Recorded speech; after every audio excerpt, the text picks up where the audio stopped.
we're moving into the politician portion of the show. So we talked about dead kids. We talked about concentration camps. We talked about grenades found in people's houses.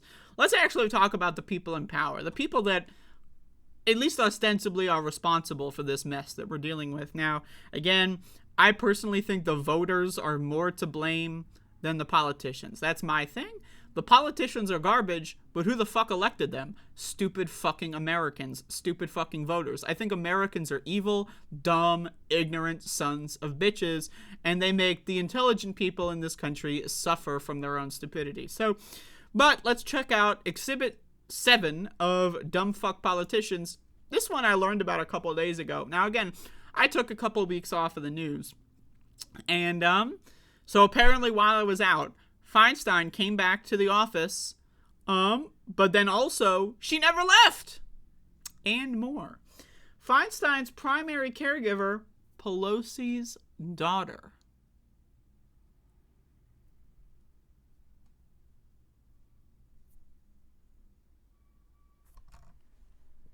By the way, this is an excellent photograph. Like, I mean, it looks like Dianne Feinstein's, like, about to, like, cast a spell.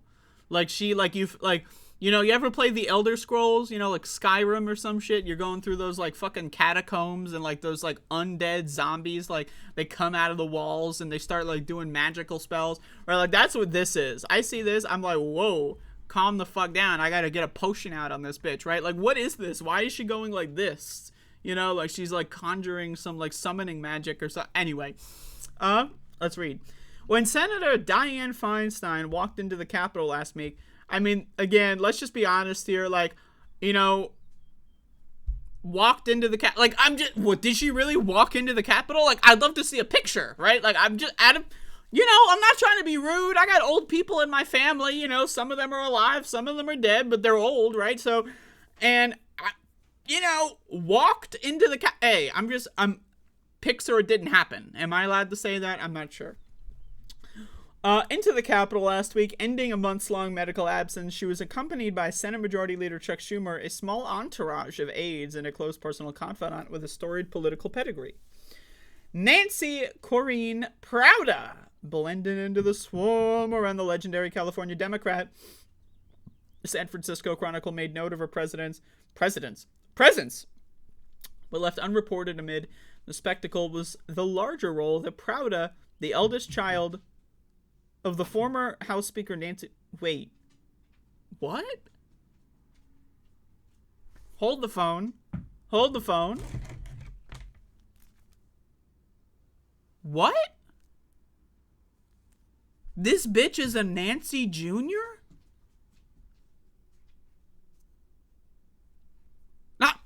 I'm not saying it's impossible. Right?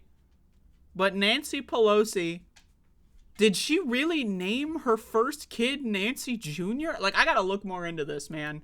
What? Like, is this real? I'm gonna be honest. I don't know anything about Pelosi's family, so maybe I'm reading this wrong. I don't know, man.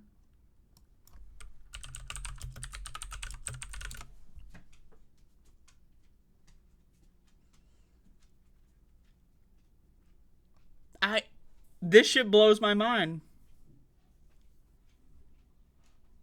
This bitch is literally naming her kid Nancy Jr. That's crazy, man. Wow. Wow.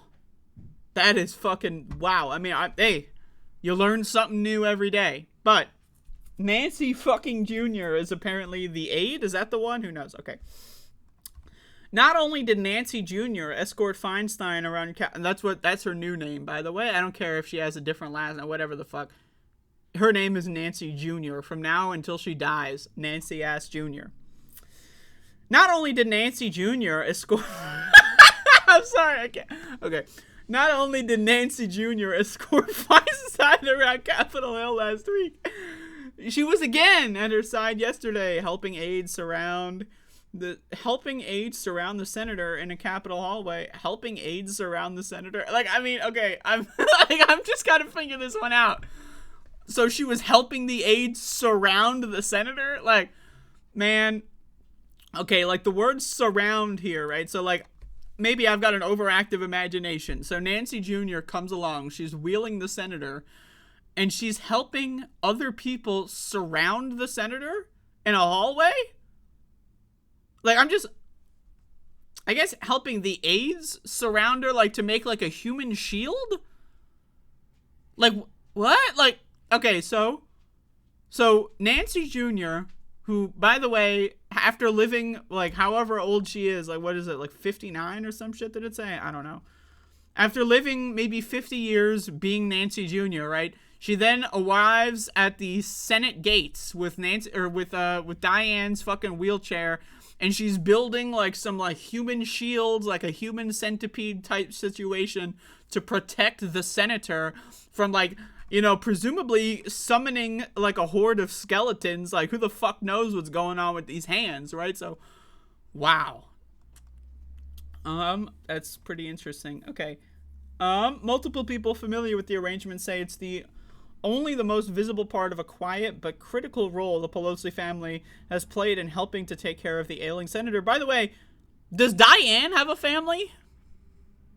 Like, does anyone know? I don't. I'm going to be honest with you. I didn't look this up. I could have just searched Diane Feinstein children, but I chose not to, right? This is more entertaining for me. Like, why the fuck is Nancy Jr. taking care of her? Like, doesn't she have her own like, I don't know, like a cousin? Anybody? Like, I'm just curious. I don't know. But I'm not curious enough to look it up. You know what I mean? So, by all accounts, the arrangement is rooted in a long and friendly relationship between Feinstein and Pelosi, twin pillars of the San Francisco politics. But among some of those who are aware, it has also raised uncomfortable questions about Nancy Pelosi's political interests are in conflict with Feinstein's personal interests. The intrigue surrounds the future of Feinstein, see Pelosi, blah, blah, blah. So, what we're basically, you can read all this if you want, but, you know, I read a little bit into this the other day. And essentially, in between Nancy Jr.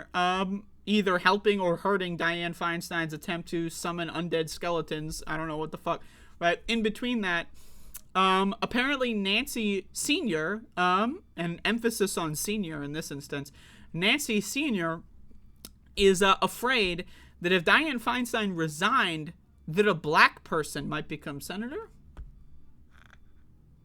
Now, I'm not going to sit here and say that the only reason Nancy Sr., emphasis on senior, wants Dianne to stay is because she hates black people. I'm not going to say that. I'm going to think it, but I'm not going to say that. But, like, so, again, the governor, Gavin Newsom of California, who has the ability, if a senator resigns, to appoint a new senator before a special election, said he will nominate and appoint, not nominate, just appoint, they have unilateral power here, he will appoint a progressive black woman to the Senate as soon as that opportunity arises. Nancy Sr., not to be confused with Nancy Jr., you may be confused because they have the same fucking name, but Nancy Sr. says, I hate black women, especially Barbara Lee, so we're going to have this zombie stay in office for 2 extra years instead. Completely paralyzing Biden's ability to even get a single judge in because she hates black people that much. Hey, now again, I should take that back. I think she hates black people. I'm not going to say for a fact. I mean, let's just put it this way, okay? Let me get this proof that Nancy Pelosi does not hate black people. Because I just, you know, I want to be very fair when I say this. She is the former House Speaker. You know, people do take this shit very seriously, you know. I don't want to get people leaving me comments say, how dare you call Nancy Sr. a racist. I mean, that is unacceptable. I don't want to deal with this, right? So, you know, let's deal with a situation where we find proof, irrefutable evidence that Nancy Pelosi actually likes black people. So, there you go. There's the other side of the argument. But again, it's very interesting, one, that Nancy Pelosi named her daughter Nancy Pelosi. That's interesting. I find that very interesting. I also think it's interesting how much she hates black people. Like, to me, like, the idea, like, you know, if I I can't even imagine hating any sort of group so much that I'm willing to abuse the fuck out of my friend of, like, how long have they known each other? Like 50 years? Like 60 years these motherfuckers have known each other? And Nancy Pelosi's like, I hate black people more than I care about your end of life comfort. I mean, that's crazy. That is crazy. I mean, I don't know, man. I don't know. Like, I read that and I'm like, wow. Now, the only other option is that Nancy Pelosi doesn't hate black people, which citation needed, right? Or the only other option is that she just genuinely loves to see women making their own decisions, right? And now, you know, Dianne Feinstein can't make her own decisions, you know, because she's got fucking dementia. Her brain doesn't even exist anymore. But hey, whatever. Her brain's Swiss-ass motherfucking cheese. But you know what? She's a girl boss. She can make her own decisions. Part of this article says that Dianne Feinstein argued with people about whether or not she was absent for 3 months. So she's in the hospital for 3 months. She gets back to work. Someone's like, hey, are you feeling refreshed? And she's like, what the fuck are you talking about? I've been here the whole time. Right? So I just want to say this. If anyone is watching my show that has any sort of position where they could ask any of these people questions, if you could ask Dianne Feinstein what year it is, I would really love to know.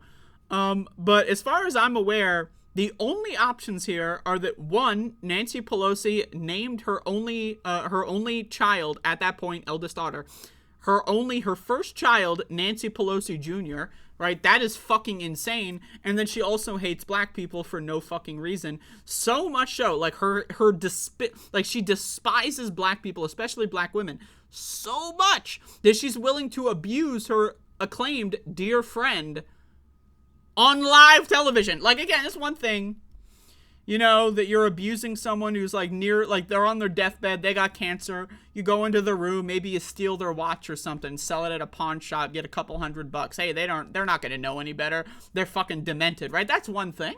Taking advantage of old people. That's elder abuse. That should be illegal. That's one thing. Nancy Pelosi is like, hold my beer. So what we're going to do is we're going to do this all on live television. It's all going to be in public. Step one, I'm going to name my kid Nancy Jr. You know, 40 years later, we're going to keep Dianne Feinstein hostage on live TV. Like, I'm just trying to figure this one out. How is this even legal? You know? I mean, I know how it's legal because America doesn't give a fuck about old people, you know? But I'm just, like, sitting here wondering, like, how the fuck is this legal? They're literally abusing an old person on live television. We all know it's happening. And the only discernible reason as to why this is taking place is because Nancy Pelosi Sr. hates black people so fucking much that she's willing to destroy one of her only friend's souls. That's how, again, that shit's crazy to me. Where, like, think of your best friend. Maybe not a best friend, but just think of any friend. Now, think about it. Do you hate any particular race or ethnic group so much that you would be willing to become Jigsaw and trap your best friend in, like, some fucking bear trap, mount on their fucking neck or some shit just because you hate black people? That's crazy. I mean, fuck me, that's insane. But to be honest with you, that is less insane. Rather, that is more logical than naming your eldest girl daughter, right? Just, this is a girl, this is a daughter, Nancy Pelosi Jr. I don't know what's worse, hating black people so much that you abuse your friend on public television, or naming your only child Nancy Pelosi Jr. They're both pretty bad, but either way, that's the Dianne Feinstein situation. There's your update. So I hope I provided information to you.